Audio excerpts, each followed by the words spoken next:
American alien Cowboy helped a starving lion. The next day, 200 lionesses lined up outside his barn. The roar that echoed across the Wyoming territory at dawn on August 15, 1883, was unlike anything heard in North America for 10,000 years. It rolled across the prairie like thunder made flesh, causing every horse within 20 miles to rear in terror and every cow to stampede toward whatever shelter they could find. But what made that sound truly extraordinary was not just its power, but its source. A massive African lion, gaunt with starvation and desperate with thirst, standing on a ridge overlooking the small ranch of Ezra Blackwood. Ezra himself stood motionless in his barn doorway, his pale blue eyes fixed on the magnificent but clearly dying beast with an intensity that would have startled anyone who knew the quiet cowboy. His hands, weathered and strong from decades of frontier life, hung loose at his sides, but there was something in his posture that suggested he was not afraid of the apex predator watching him from above. Instead, he seemed to be listening to something that no human ear could detect, receiving information through senses that no normal man possessed. The lion's presence in the Wyoming wilderness was impossible by every law of nature, but Ezra Blackwood understood impossibilities in ways that his human neighbors could never comprehend. He had been walking the American frontier for 43 years now, long enough to witness phenomena that challenged the assumptions of conventional science, and long enough to recognize when the fabric of reality itself had been stretched thin by forces beyond mortal understanding. What the people of Clearwater Creek didn't know about their quiet, capable neighbor was that Ezra Blackwood was not entirely human. His true nature was hidden beneath decades of carefully cultivated frontier behavior, but the being who had chosen this life and this identity possessed senses and abilities that allowed him to perceive patterns and connections that escaped normal human awareness. The lion's impossible presence in North America was not a mystery to him, but rather a confirmation of something he had been sensing for weeks, a disturbance in the natural order that went far deeper than unusual weather or animal behavior. The great cat's roar came again, weaker this time, carrying notes of desperation that made Ezra's enhanced hearing detect the full extent of the creature's suffering. The lion was not just starving and dehydrated. He was dying from exposure to environmental conditions his African physiology was never meant to endure. More importantly, there was something else wrong, something that Ezra's alien senses identified as dimensional displacement trauma, the specific kind of cellular damage that occurred when living beings were transported across vast distances through methods that their bodies were not evolved to survive. This lion had not wandered to Wyoming through any natural migration. He had been brought here by forces that operated outside the normal rules of space and time, and the process had left him weakened and disoriented in ways that conventional medicine could never address. But Ezra Blackwood possessed knowledge and resources that went far beyond what any frontier doctor could provide. And looking at the suffering animal, he made a decision that would change both their lives in ways neither could anticipate. Moving with the fluid grace that marked him as something more than human, Ezra walked slowly up the ridge toward the lion, his hands visible and empty, his voice pitched to frequencies that bypassed fear and spoke directly to the deeper centers of animal consciousness. He had learned these techniques during his years of studying Earth's biosphere, but he had never before used them on a predator of this magnitude or in circumstances this unusual. The lion's reaction was immediate and startling. Instead of charging or fleeing, the great cat sank to his haunches and regarded Ezra with golden eyes that held intelligence far beyond normal animal awareness. When Ezra extended his hand, the lion leaned forward and sniffed his fingers, then made a sound that was part purr, part whimper, and entirely unlike anything in the vocabulary of African lions. What followed was perhaps the most unusual veterinary treatment in the history of the American West. Ezra guided the weakened lion down to his ranch house, supporting the massive animal's weight when necessary, and speaking in the complex harmonic patterns that his species used for interspecies communication.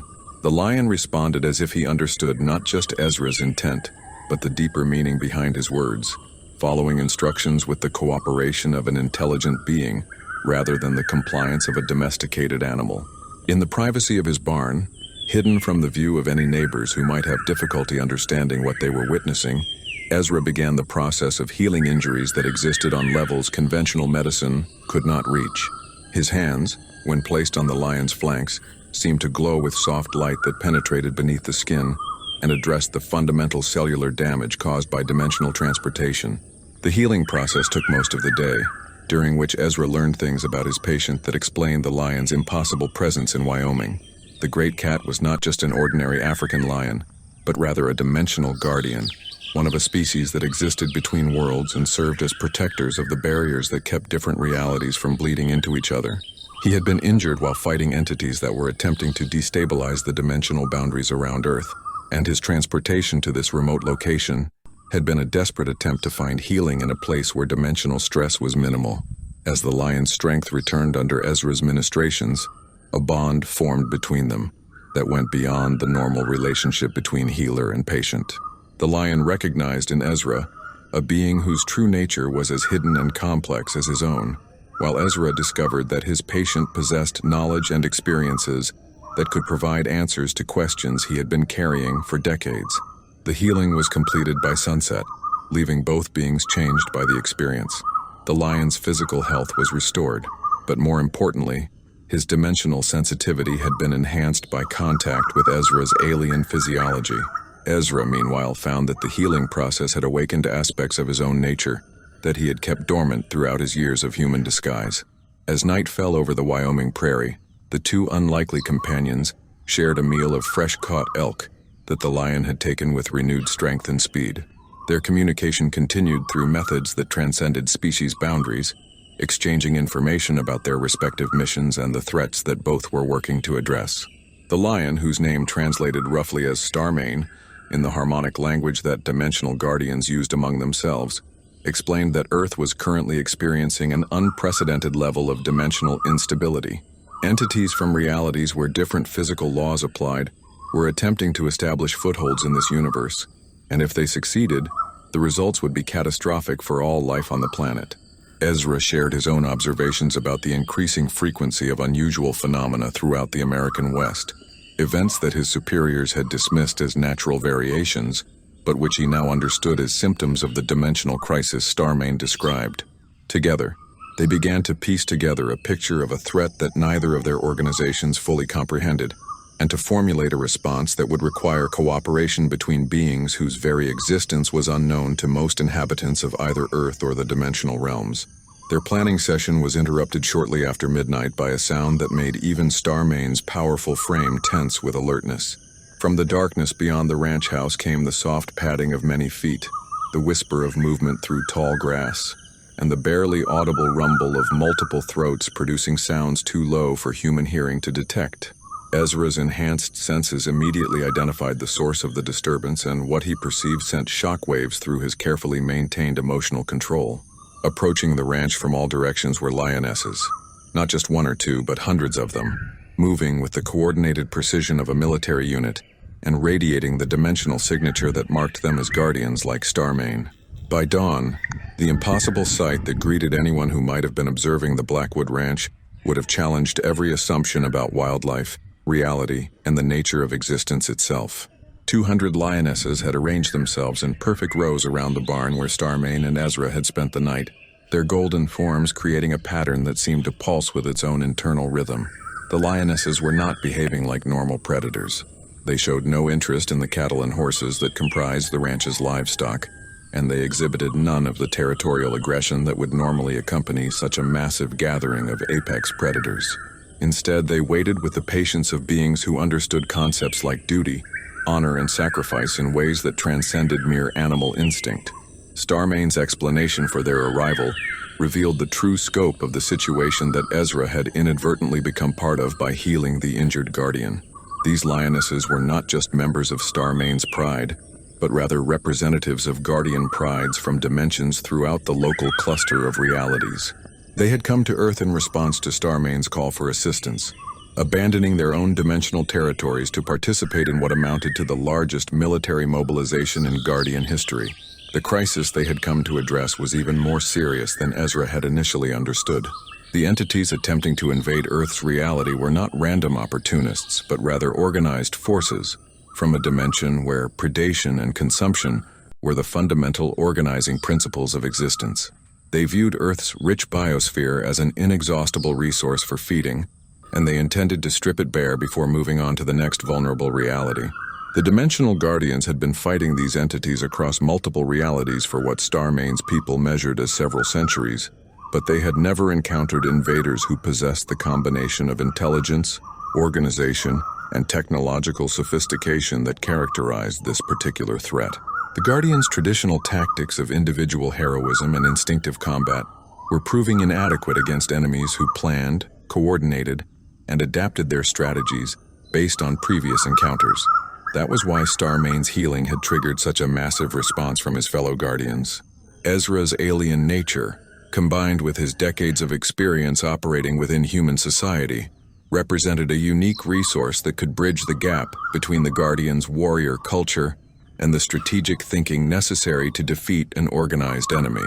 The War Council that convened in Ezra's barn over the following days was unlike anything in the history of either Earth or the dimensional realms. 200 Lionesses, each representing capabilities and knowledge drawn from different realities, worked with an alien intelligence and a wounded Guardian to develop strategies for defending not just Earth, but the entire local cluster of dimensions against an enemy that threatened the existence of life itself.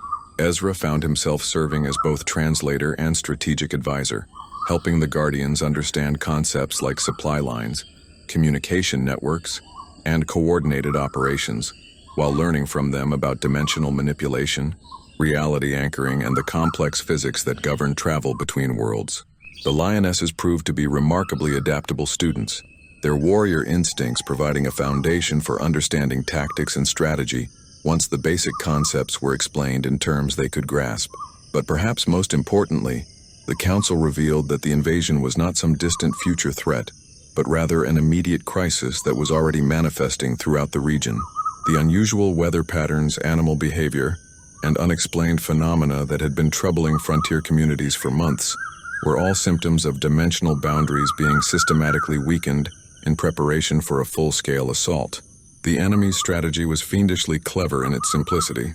Rather than attempting a direct invasion that would trigger immediate resistance from Earth's natural defenders, they were gradually destabilizing the dimensional barriers around strategically important locations.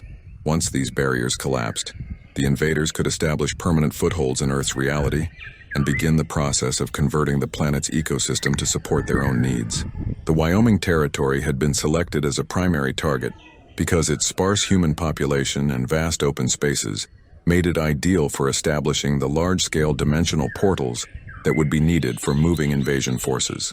The invaders had not anticipated that their activities would attract the attention of dimensional guardians, and they certainly had not expected those guardians to find an ally whose knowledge and abilities could help them mount an effective resistance. The battle plan that emerged from the War Council was as audacious as it was necessary. The Guardians would divide into coordinated strike teams, each responsible for defending a specific dimensional weak point, while maintaining communication with the others through methods that existed outside normal spacetime. Ezra would serve as the central coordinator, using his alien technology to monitor dimensional stability throughout the region and direct Guardian forces to wherever the threat was most immediate. The plan also called for selective cooperation with human military forces, though this presented challenges that required careful navigation. The Guardians' appearance and abilities would inevitably create panic and confusion among conventional troops, while their methods of operation were so far outside normal military doctrine that coordination would be difficult, even under the best circumstances.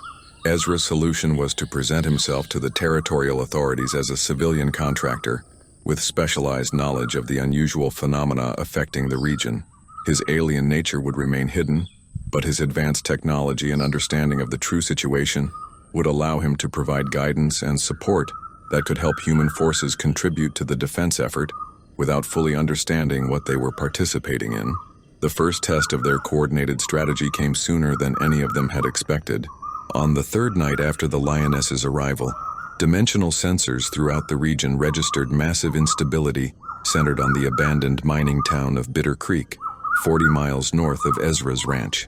The dimensional barrier there was collapsing so rapidly that full penetration by invasion forces was expected within hours. The response was immediate and coordinated with military precision that would have impressed any human general. 50 Lionesses, led by Starmane himself, moved toward Bitter Creek at speeds that defied ordinary physics, while the remaining Guardians took positions to prevent the invaders from expanding their foothold once they established their beachhead. Ezra followed in a more conventional manner, riding hard across the prairie while using his alien technology to monitor the situation and provide tactical guidance to the Guardian forces.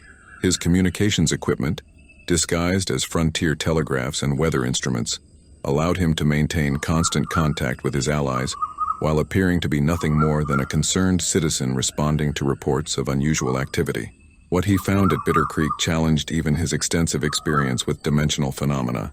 The abandoned town was no longer entirely present in Earth's reality, existing instead in a shifting overlap between dimensions that made it appear to flicker in and out of existence like a mirage. Buildings that had stood empty for years now showed signs of occupation by entities that existed only partially in Earth's space-time, while the very air shimmered with energies that registered on no human instrument. The battle that followed was fought on levels of reality that human perception could not fully grasp, with weapons and tactics that operated according to physics that Earth science had not yet discovered. The Lionesses moved through dimensional space as easily as they moved through normal terrain, appearing and disappearing according to strategic needs, while engaging enemies that existed as much in potential as in actuality. Ezra's role in the battle was to maintain dimensional stability in the areas where the Guardians were fighting, using his technology to prevent the reality fluctuations that would have made coordinated tactics impossible. His efforts allowed the Lionesses to bring their superior numbers and coordination to bear against enemies who had expected to face only scattered resistance from individual Guardians. The victory at Bitter Creek was decisive but costly. 3 Lionesses were lost to dimensional displacement that left them stranded between realities, while several others suffered injuries that would take months to heal. But the invasion force had been completely eliminated, and their dimensional portal had been collapsed in a way that would prevent its reuse by other enemy forces. More importantly, the successful defense had demonstrated that the Guardians' new cooperative tactics were effective against organized invasion forces. The combination of their traditional combat skills with strategic coordination and technological support had proven superior to the enemy's advantages in numbers and equipment. The war that followed lasted for 6 months and ranged across 3 states and dozens of dimensions, with battles fought in locations that appeared on no human maps and according to rules that existed in no earthly physics textbook. The Lionesses adapted to Earth's environment and human customs with remarkable speed, learning to operate during daylight hours without attracting attention and to coordinate with human military forces when necessary. Ezra found himself serving not just as coordinator and strategist but also as cultural interpreter, helping both sides understand each other's capabilities and limitations while maintaining the secrecy that protected both the Guardians and his own alien identity. His ranch became the unofficial headquarters for the defense effort, with Lionesses coming and going at all hours while he maintained communications with Guardian forces throughout the region. The relationship between Ezra and his feline allies deepened throughout the conflict, evolving from military cooperation to genuine friendship and mutual respect. The Lionesses came to regard him not just as a valuable ally but as an honorary member of their pride. While he discovered that their warrior culture included concepts of loyalty, honor, and sacrifice that resonated with values he had almost forgotten during his years of human disguise. The final battle took place in a dimension that existed parallel to Earth, but slightly out of phase with normal reality, allowing massive forces to maneuver without affecting the human population that would have been caught in the crossfire. The enemy had assembled their largest invasion force yet, intending to overwhelm the Guardian defenses through sheer numbers and establish multiple footholds simultaneously. The Guardians' response demonstrated how much they had learned about coordinated warfare during their months of training and combat experience. 200 Lionesses, supported by Guardian reinforcements from dozens of dimensions, executed a battle plan that combined traditional Guardian tactics with strategic innovations that caught the invaders completely unprepared.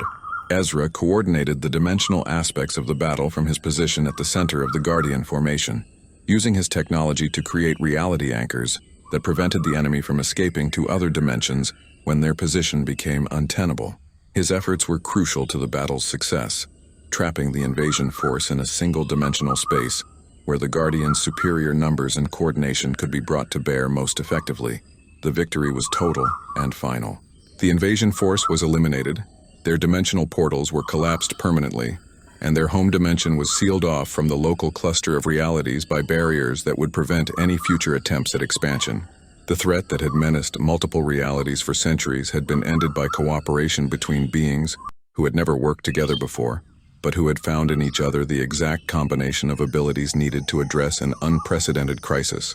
The aftermath of the war brought changes that none of the participants had anticipated. The Lionesses, who had come to Earth as temporary allies, found themselves reluctant to return to their home dimensions, having discovered in the American West a freedom and purpose that their traditional roles had never provided. Many chose to remain on Earth permanently, establishing territories throughout the western states where they could serve as guardians against future dimensional threats, while adapting to the unique challenges and opportunities of their new home. Ezra's role as liaison between the Guardians and human society became a permanent position that required him to maintain careful balances between secrecy and cooperation. The territorial authorities never learned the full truth about the crisis they had helped address, but they came to regard Ezra as a valuable expert on unusual phenomena, whose advice could be trusted when conventional approaches proved inadequate. The ranch that had once been Ezra's private retreat became a center for ongoing cooperation between humans, guardians, and other beings whose existence remained hidden from mainstream society. Visitors from across dimensions came to consult with the being who had successfully organized the first large-scale interspecies military operation in recorded history, while human researchers and officials sought his expertise on phenomena that their science could not explain. But perhaps most importantly, the crisis had created bonds of friendship and loyalty that transcended species boundaries and dimensional barriers. The Lionesses who remained on Earth became not just guardians of dimensional stability, but also protectors of the human communities that had unknowingly benefited from their presence. Their integration into Western society was gradual and subtle, but their influence on the development of the region was profound and lasting. Starmane, the wounded guardian whose healing had triggered the entire sequence of events, chose to remain as Ezra's closest companion and advisor. Their partnership became the foundation for a new model of interspecies cooperation that would influence the development of Earth's relationship with other realities for generations to come. The story of the American alien cowboy who helped a starving lion and found himself commanding an army of lionesses in defense of reality itself became legend among those few humans who learned fragments of the truth. But the deeper significance of the story, the demonstration that cooperation between different forms of intelligence could overcome challenges that no single species could face alone, remained largely unknown to mainstream human society. Years later, as the American West continued to develop and change, few visitors to the Blackwood Ranch would have suspected that the quiet property was actually the center of an ongoing network of dimensional guardians who protected Earth from threats that existed beyond human comprehension. The Lionesses had learned to blend into the local ecosystem so completely that they appeared to be nothing more than unusually intelligent and well-organized wildlife, while their human allies remained unaware of the true nature of their protectors. Ezra himself had found in his role as guardian coordinator a purpose and belonging that his years of solitary existence had never provided. The alien who had spent decades hiding his true nature among humans had discovered that the most meaningful connections often formed between beings who recognized in each other the courage to be different, the willingness to help others, and the understanding that the universe was vast enough for all forms of intelligence to find their place. The barn that had once sheltered a single dying lion now served as a meeting place for beings from across the dimensional spectrum, a symbol of the possibility that enemies could become allies, strangers could become family, and a simple act of kindness could grow into something that changed the nature of reality itself. On quiet evenings, when the dimensional barriers were stable and no threats required immediate attention, Ezra and Starmane would sit together on the ranch house porch and watch the sunset paint the Wyoming sky in shades of gold and crimson. Around them, nearly invisible unless one knew where to look, lionesses moved through the tall grass with the grace and purpose of beings who had found their calling in defending a world that had become their home. The impossible sight of 200 lionesses lined up outside a frontier barn had been the beginning of an alliance that would protect Earth from threats beyond human imagination. But more than that, it had been proof that the universe rewarded those who chose compassion over indifference, cooperation over conflict, and hope over despair, regardless of what species they happened to belong to or what reality they called home.